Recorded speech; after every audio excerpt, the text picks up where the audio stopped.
ശ്രീ പത്മനാഭസ്വാമി ക്ഷേത്രത്തിൽ നിന്ന് അമൂല്യ വസ്തുക്കൾ കാണാതായതിൽ പോലീസും ക്ഷേത്ര ഭരണസമിതിയും തമ്മിലെ ഭിന്നത തുടരുന്നു. 78 ഗ്രാം സ്വർണ്ണക്കട്ടികളും ശ്രീകോവിലിനുള്ളിൽ സൂക്ഷിച്ചിരുന്ന വൈരനാമം അടക്കമുള്ളവയും നഷ്ടമായി എന്നായിരുന്നു പോലീസ് റിപ്പോർട്ട്. എന്നാൽ അമൂല്യ വസ്തുക്കൾ നഷ്ടമായിട്ടില്ലെന്നാണ് ക്ഷേത്രം ഭരണസമിതിയുടെ നിലപാട്. റിപ്പോർട്ടിന്റെ വിശദാംശങ്ങൾ ആഭ്യന്തര വകുപ്പ് സുപ്രീം കോടതിയെ അറിയിക്കും. ഒരിക്കലും ഇത് ക്ഷേത്രത്തിനെ അപകീർത്തിപ്പെടുത്തുന്ന കാര്യമായിട്ട് തോന്നുന്നില്ല. ഇതൊരു DGP സംസ്ഥാന പോലീസ് മേധാവിയുടെ ഒരു റിപ്പോർട്ടിന്റെ അടിസ്ഥാനത്തിൽ വന്ന വാർത്തയാണെന്നാണ് ഞാൻ മനസ്സിലാക്കുന്നത്. അപ്പൊ അതില് അങ്ങനെ ഒരു റിപ്പോർട്ട് വരുമ്പോൾ അതിന്റെ അടിസ്ഥാനത്തിൽ അതിന്റെ താഴോട്ട് മറ്റു റിപ്പോർട്ടുകളുടെയൊക്കെ അടിസ്ഥാനത്തിലായിരിക്കും ഒരുപക്ഷെ സ്പെഷ്യൽ ബ്രാഞ്ചിന്റെ റിപ്പോർട്ട് ഉണ്ടാവും, സ്റ്റേറ്റ് ഇന്റലിജൻസ് റിപ്പോർട്ട് ഉണ്ടാവും, കൺട്രോളിന്റെ പത്മനാഭസ്വാമി ക്ഷേത്രം കൺട്രോൾ റൂമിന്റെ റിപ്പോർട്ട് ഉണ്ടാവും. ഇങ്ങനെ പല വിധത്തിലുള്ള റിപ്പോർട്ടുകളുടെ അടിസ്ഥാനത്തിലായിരിക്കും ഒരുപക്ഷെ ഇങ്ങനെ ഒരു സംസ്ഥാന പോലീസ് മേധാവി ഇങ്ങനെ റിപ്പോർട്ട് കൊടുത്തിരിക്കുന്നത്. അപ്പൊ അത് ക്ഷേത്രത്തിനെ അപകീർത്തിപ്പെടുത്താനാണോ, ക്ഷേത്രത്തിൽ മറ്റു വരുന്ന കാര്യങ്ങളെ കറക്ഷൻ ചെയ്യാനാണോ എന്ന് നമ്മൾ അത് ശ്രദ്ധിച്ച് മനസ്സിലാക്കേണ്ട ഒരു കാര്യമാണ്. മാത്രമല്ല ഇതിനകത്ത് പറയാനായിട്ടുള്ള മറ്റൊരു കാര്യം, ഇത് ആദ്യമായിട്ടല്ല ഇങ്ങനെയുള്ള കാര്യങ്ങൾ സംഭവിക്കുന്നത്. മുൻകാലങ്ങളിൽ പൂവട്ടക പോയപ്പോൾ ഇത് അന്ന് റേസ് ചെയ്തപ്പോ പിന്നെ പൂവട്ടക എന്താണ് ചെയ്തത്, അവിടെ റീപ്ലേസ് ചെയ്യുകയാണ് ചെയ്തത്. വർഷങ്ങളായിട്ട് ക്ഷേത്രത്തിൽ ഉപയോഗിച്ചിരുന്ന, വളരെ വർഷം മുമ്പ് ഉപയോഗിച്ചുകൊണ്ടിരുന്ന സാധനം നഷ്ടപ്പെട്ടു എന്ന് മനസ്സിലാക്കി ഇവര് അത് റിപ്പോർട്ട് ചെയ്തിട്ടില്ല, പോലീസിന് FIR കൊടുത്തിട്ടില്ല, പോലീസിൽ റിപ്പോർട്ട് ചെയ്യാതെ ആരോടും ചോദിക്കാതെ ഇതിനെ റീപ്ലേസ് ചെയ്യാണ്. ഇൻവെന്റൈസേഷൻ എടുത്ത് കാത്തു സൂക്ഷിച്ചിരിക്കുന്ന നിലവറയിൽ നിന്ന് പോയിരിക്കുന്ന സാധനത്തിന് അവർക്ക് എങ്ങനെയാണ് റീപ്ലേസ് ചെയ്യാൻ പറ്റുന്നത്? അതുപോലെ തന്നെ സ്വർണ്ണ റോഡ് പോയത്, അത് 2 ദിവസം കഴിഞ്ഞപ്പോൾ അത് കിട്ടിയെന്ന് പറയുന്നു.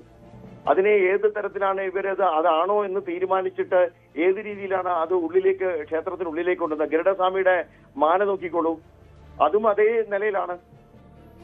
വിവരങ്ങളുമായി VB വിനോദ് ചേരുന്നു. വിനോദ്, ഇവിടെ ക്ഷേത്രം ഭരണസമിതി പറയുന്നത് അത് ക്ഷേത്രത്തെ അപകീർത്തിപ്പെടുത്താനുള്ള നീക്കമാണ്, ഇങ്ങനെ അമൂല്യ വസ്തുക്കളൊന്നും നഷ്ടപ്പെട്ടിട്ടില്ല എന്ന്. പക്ഷെ പോലീസിന്റെ റിപ്പോർട്ട് അങ്ങനെയല്ല. സ്വർണ്ണക്കട്ടികൾ ഉൾപ്പെടെ നഷ്ടപ്പെട്ടു എന്ന് കൃത്യമായ വിവരമുണ്ട്. അത് തെളിവുകളുടെ അടിസ്ഥാനത്തിലാണോ, പരിശോധനകളുടെ അടിസ്ഥാനത്തിലാണോ പോലീസ് അങ്ങനെ ഒരു റിപ്പോർട്ട് സമർപ്പിച്ചത്? പിന്നെ അങ്ങനെയെങ്കിലും കൃത്യമായ തെളിവുണ്ടെങ്കിൽ ഈ ക്ഷേത്രം ഭരണസമിതി എന്തുകൊണ്ടാണ് അത് നിഷേധിക്കുന്നത്?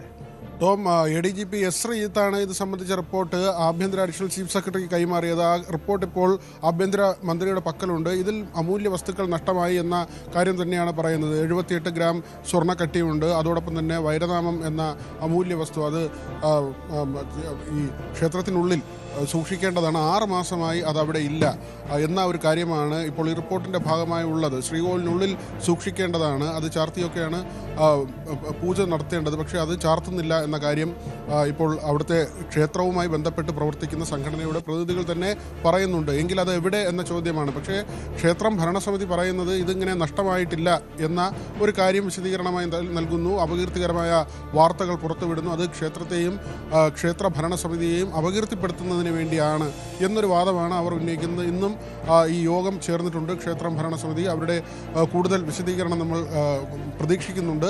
ഏതായിരുന്നാലും ഇതാദ്യമായല്ല ഇങ്ങനെ അമൂല്യ വസ്തുക്കൾ പത്മനാഭസ്വാമി ക്ഷേത്രത്തിൽ നിന്ന് നഷ്ടമാകുന്നു എന്ന പരാതി വരുന്നത്. ഇങ്ങനെ പരാതികൾ വരുമ്പോൾ ഈ കാണാതായ വസ്തുക്കൾ തിരികെ വരുന്ന രീതിയുണ്ട്. അതിനെക്കുറിച്ചും വലിയ ആക്ഷേപമുണ്ട്.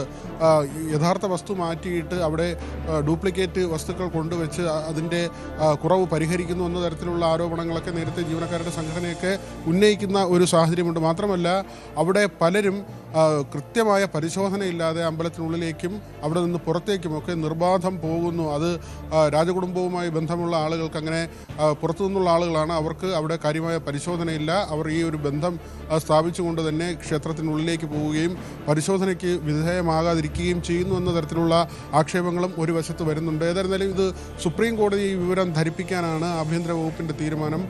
പത്മനാഭസ്വാമി ക്ഷേത്രവുമായി ബന്ധപ്പെട്ട കാര്യങ്ങൾ സുപ്രീം കോടതിയുടെ പരിഗണനയിൽ ഉള്ളതാണ്. അതുകൊണ്ട് തന്നെ ഇങ്ങനെ ഒരു സംഭവം നടക്കുമ്പോൾ അത് കോടതിയെ അറിയിക്കുക എന്നത് വളരെ പ്രധാനപ്പെട്ട ഒരു കാര്യമാണ്. പോലീസിനെ എതിർക്കുന്ന ഒരു നിലപാടിലേക്കാണ് ഭരണസമിതി പോയിട്ടുള്ളത്. പോലീസ് കള്ളം അത് ഒരു വലിയ ഗൗരവമുള്ളൊരു കാര്യമാണ്. പോലീസ് കള്ളം പറയുന്നു എന്ന തരത്തിലുള്ള സാഹചര്യമാണ്. മാത്രമല്ല നമ്മൾ ഈ സമീപകാലത്തെ കാര്യങ്ങൾ പരിശോധിച്ചാൽ തന്നെ അവിടുത്തെ സ്വർണ്ണ ദണ്ട് കാണാതാവുകയും പിന്നീട് അവിടെ ഭൂമിക്ക് അടിയിൽ നിന്ന് അത് കിട്ടുകയും ചെയ്തു. അത് കൊണ്ടുപോയപ്പോൾ കയ്യിൽ നിന്ന് വീണു എന്ന വിശദീകരണമൊക്കെയാണ് പിന്നീട് വന്നത്. പക്ഷേ പലപ്പോഴും ഇത്തരത്തിൽ അമ്പലത്തിൽ നിന്ന് പ്രധാനപ്പെട്ട വസ്തുക്കൾ പുറത്തേക്ക് പോകുന്നുണ്ട്. ഒന്നുകിൽ അതിന് പകരം മറ്റ് വസ്തുക്കൾ അവിടെ കൊണ്ടുവയ്ക്കുന്നു. ഇപ്പോൾ തട്ടുവിളക്ക്, അത് സ്വർണത്തിൻ്റെ തട്ടുവിളക്ക് അവിടെ നിന്ന് അറ്റകുറ്റപ്പണിക്കായി കൊണ്ടുപോവുകയും തിരികെ സ്ഥാപിച്ചത് വെള്ളി വിളക്കാണ്, അത് രേഖയിൽ ഉൾപ്പെടുത്തിയിട്ടുമില്ല. അങ്ങനെ രേഖയിൽ ഉൾപ്പെടുത്താതെ പല കാര്യങ്ങൾ നടക്കുന്നു എന്ന പരാമർശം കൂടി ഇപ്പോൾ ഈ റിപ്പോർട്ടിൻ്റെ ഭാഗമായുണ്ട്. അത് അങ്ങനെയാണെങ്കിൽ അതെല്ലാം തന്നെ അതീവ ഗൗരവമുള്ള സംഭവം ആണ്. പക്ഷേ ക്ഷേത്രം ഭരണസമിതി ഈ റിപ്പോർട്ടിനെ അംഗീകരിക്കുന്നില്ല. അവർ ക്ഷേത്രത്തെ അപകീർത്തിപ്പെടുത്താൻ പോലീസ് തീർച്ചയായും അത് വിശദമായി തന്നെ പരിശോധിക്കേണ്ട വിഷയമല്ലേ വിനോദ്? കാരണം ഇവിടെ അതീവ സുരക്ഷയുള്ളൊരു ക്ഷേത്രമാണ്. ഇവിടെ ആരുടെ ഭാഗത്താണ് ഇത്? ഏത് കാലയളവിലാണ് ഈ അമൂല്യ വസ്തുക്കൾ നഷ്ടപ്പെട്ടതെന്നാണ് മനസ്സിലാക്കാൻ കഴിയുന്നത്. അത് ഈ റിപ്പോർട്ടിൽ അതേക്കുറിച്ച് പരാമർശിക്കുന്നുണ്ടോ? മാത്രമല്ല അവിടെ ഒരു സുരക്ഷാ വീഴ്ച ഉണ്ടായിട്ടില്ലേ? അങ്ങനെയെങ്കിൽ അത് ആരുടെ ഭാഗത്താണ് വീഴ്ച? അവർക്കെതിരെ നടപടി ആവശ്യമല്ലേ? ടോം, ഇത് പതിറ്റാണ്ടുകളായി നിലനിൽക്കുന്ന ഒരു കാര്യം തന്നെയാണ്. ഈ പ്രധാനപ്പെട്ട വസ്തുക്കൾ മോഷണം പോകുന്നു എന്നത് കാലങ്ങളായി നിൽക്കുന്ന ഒരു കാര്യം തന്നെയാണ്. അവിടെ ഇപ്പോഴും നമുക്ക് ഒരു ദൃഷ്ടാന്തമായി ഉള്ള ഒരു കാര്യമുണ്ട്. ചതുർബാഹു വിഗ്രഹം, അതിൻ്റെ വിഗ്രഹം അറുത്ത് മാറ്റിയിട്ട് ബാക്കിയുള്ള പീഠം മാത്രം അമ്പലത്തിൽ അവശേഷിക്കുന്നു. MG ശശിഭൂഷണെ പോലുള്ള ആളുകളാണ് ഇക്കാര്യങ്ങൾ വെളിപ്പെടുത്തുന്നത്. അവർ പറയുന്നത് ഇതാദ്യമായിട്ടല്ല ഇങ്ങനെ സംഭവം ഉണ്ടാകുന്നത്. അതായത് ഇപ്പോഴും അവിടെ അങ്ങനെ മോഷണം പോയതിൻ്റെ തെളിവ് അവശേഷിക്കുന്നുണ്ട്. വിഗ്രഹം അറുത്ത് മാറ്റി കൊണ്ടുപോയി, അതിന്മേൽ ഒരു അന്വേഷണവും ഉണ്ടായിട്ടില്ല. പക്ഷേ അത് പതിറ്റാണ്ടുകൾക്ക് മുൻപ് നടന്ന ഒരു സംഭവമാണ്. എങ്കിൽ തന്നെയും ചെറുതും വലുതുമായി ഇങ്ങനെ അമൂല്യ വസ്തുക്കൾ പലപ്പോഴും ക്ഷേത്രത്തിന് പുറത്തേക്ക് പോകുന്നുണ്ട്. അതൊരു കവർച്ച തന്നെയാണ്. അന്താരാഷ്ട്ര വിപണിയിലൊക്കെ വലിയ മൂല്യമുള്ളതാണ്. നമുക്കറിയാം, ഈ നിലവറ തുറന്നതുമായി ബന്ധപ്പെട്ട് അവിടെയുള്ള വസ്തുക്കളുടെ കണക്കറിഞ്ഞപ്പോൾ ലോകം തന്നെ ഞെട്ടിയ സംഭവമാണ്. അങ്ങനെയുള്ള ഒരു പ്രധാനപ്പെട്ട ക്ഷേത്രത്തിൽ നിന്നാണ് ഇങ്ങനെ സുരക്ഷയില്ലാതെ അല്ലെങ്കിൽ കൃത്യമായ പരിശോധനകളില്ലാതെ ആളുകൾ നിർബാധം പോകുന്നതും അവർ തിരികെ പോകുന്നതും. ഇങ്ങനെയുള്ള ആളുകൾക്ക് എങ്ങനെ അവിടെ കയറാൻ കഴിയുന്നു എന്നത് വളരെ പ്രധാനപ്പെട്ട ചോദ്യമായി മാറുന്നു എന്നത് മാത്രമല്ല, പോലീസ് റിപ്പോർട്ടിൽ ഇവരുടെ പേരെടുത്ത് പറയുന്നുണ്ട്. അവിടെ വന്നു പോകുന്നത് ആരൊക്കെയാണെന്ന് സ്പെഷ്യൽ ബ്രാഞ്ച് കൊടുത്ത വിവരത്തിൻ്റെ കൂടി അടിസ്ഥാനത്തിലാണ് ADGPയുടെ റിപ്പോർട്ട് തയ്യാറാക്കിയിട്ടുള്ളത്. ആ റിപ്പോർട്ട് ആഭ്യന്തര വകുപ്പിൻ്റെ പരിഗണനയിലുണ്ട്. വളരെ പ്രധാനപ്പെട്ട ഒരു കാര്യം തന്നെയാണ്. അത് സർക്കാർ ഗൗരവമായി കാണും എന്ന് തന്നെയാണ് മനസ്സിലാക്കാൻ കഴിയുന്നത് കേട്ടോ.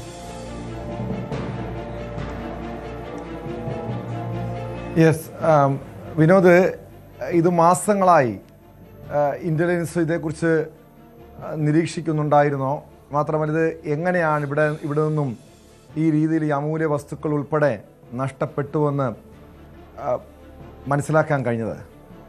ഇത് പരാതികളാണ്, പല ഘട്ടങ്ങളിലായി ഉയർന്നു വരുന്ന പരാതികളാണ്. അത് ക്ഷേത്രവുമായി ബന്ധപ്പെട്ട ജീവനക്കാർ തന്നെ അത്തരം പരാതികൾ ഉന്നയിക്കുന്നുണ്ട്. പലപ്പോഴും ഈ മോഷണം മാത്രമല്ല, ക്ഷേത്രത്തിനുള്ളിൽ ചിക്കൻ ബിരിയാണി കയറ്റിയത് പോലും അടുത്തിടെ വലിയ വിവാദമായിരുന്നു. ക്ഷേത്രത്തിന് സമീപമുള്ള ഓഫീസ് മുറിയിൽ അങ്ങനെ ഒരു ആഘോഷത്തിൻ്റെ ഭാഗമായി ചിക്കൻ ബിരിയാണി കൊണ്ടുവരുന്ന ഒരു സാഹചര്യമുണ്ടായി. അങ്ങനെ പലപ്പോഴും ആ ഒരു ഗൗരവ സ്വഭാവം നഷ്ടപ്പെടുത്തിക്കൊണ്ട്, അല്ലെങ്കിൽ ആ അമ്പലത്തിൻ്റെ ഒരു പവിത്രത നഷ്ടപ്പെടുത്തിക്കൊണ്ടുള്ള പെരുമാറ്റം പല വശത്തു നിന്നുണ്ടാകുന്നു, പല കോണുകളിൽ നിന്നുണ്ടാകുന്നു. അതുകൊണ്ട് തന്നെയാണ് ഈ അമൂല്യ വസ്തുക്കൾ വലിയ തോതിൽ പുറത്തേക്ക് പോകുന്നു എന്ന ഒരു സാഹചര്യം വരുന്നത്. ഏതായിരുന്നാലും ഈ കവടിയാർ കൊട്ടാരവുമായി ബന്ധപ്പെട്ട് വരുന്ന ചില പരാതികളാണ്. കവടിയാർ കൊട്ടാരത്തിൽ തന്നെ കവർച്ച നടന്ന വിവരങ്ങളും ഈ സമീപത്ത് പുറത്തു വന്നിരുന്നു. ആ കേസിൻ്റെ അന്വേഷണം എവിടെയും എത്തിയിട്ടില്ല. അത്തരത്തിലുള്ള പല കാര്യങ്ങൾ നടക്കുന്നുണ്ട്. അതിൻ്റെ കൂടെയാണ് ഇപ്പോൾ ഈ റിപ്പോർട്ടിലെ വിശദാംശങ്ങൾ പുറത്തു വരുന്നത്. നേരത്തെയും ഇത് വലിയ രാഷ്ട്രീയ ആരോപണങ്ങളൊക്കെ ആയിട്ടുള്ളതാണ്. ഇതാരാണ് കക്കുന്നത്? ഇപ്പോൾ ദേവസ്വം മന്ത്രി കെ മുരളീധരൻ പറഞ്ഞത് കള്ളൻ കപ്പലിൽ തന്നെയാണോ എന്ന കാര്യം കൂടി പരിശോധിക്കുമെന്നാണ്. അതായത് സംശയമുണ്ട്, പലതരത്തിലുള്ള സംശയങ്ങൾ അവശേഷിക്കുന്നുണ്ട്. മന്ത്രിക്ക് പോലും അങ്ങനെ പറയേണ്ടി വരുന്നുവെങ്കിൽ എങ്ങനെയാണ് അവിടെ കാര്യങ്ങൾ നടക്കുന്നത്? അവിടെ ക്രമം വിട്ട് കാര്യങ്ങൾ പോകുന്നു എന്നത് തന്നെയാണ് നമുക്ക് മനസ്സിലാക്കാനുള്ള കഴിയുന്നൊരു കാര്യം. ആ തരത്തിലുള്ള ആരോപണങ്ങളാണ് പുറത്തു വരുന്നത്. അങ്ങനെയെങ്കിൽ ഭരണസമിതിയുടെ പ്രവർത്തനം ഏത് തരത്തിൽ ക്രമീകരിക്കപ്പെടണം? പ്രത്യേകിച്ച് സുപ്രീം കോടതി നിയോഗിച്ചിട്ടുള്ളൊരു സംവിധാനമാണ്. ആ സംവിധാനത്തിന് അങ്ങനെ പോരായ്മകൾ വരാൻ പാടില്ലാത്തതാണ്. പക്ഷേ അങ്ങനെ പോരായ്മകൾ ഉണ്ടെങ്കിൽ അത് തിരുത്തപ്പെടണം. ഏതായിരുന്നാലും സംസ്ഥാന സർക്കാർ, ആഭ്യന്തര വകുപ്പ് ഇതിനെ ഗൗരവമായി തന്നെ കാണുന്നു എന്നാണ് മനസ്സിലാക്കുന്നത് കേട്ടോ. യെസ്, വ്യക്തമാണ്. VV വിനോദാണ് വിവരങ്ങൾ നൽകിയത്. കൂടുതൽ വാർത്തകൾക്ക് News 18 Keralam YouTube channel subscribe ചെയ്യുക.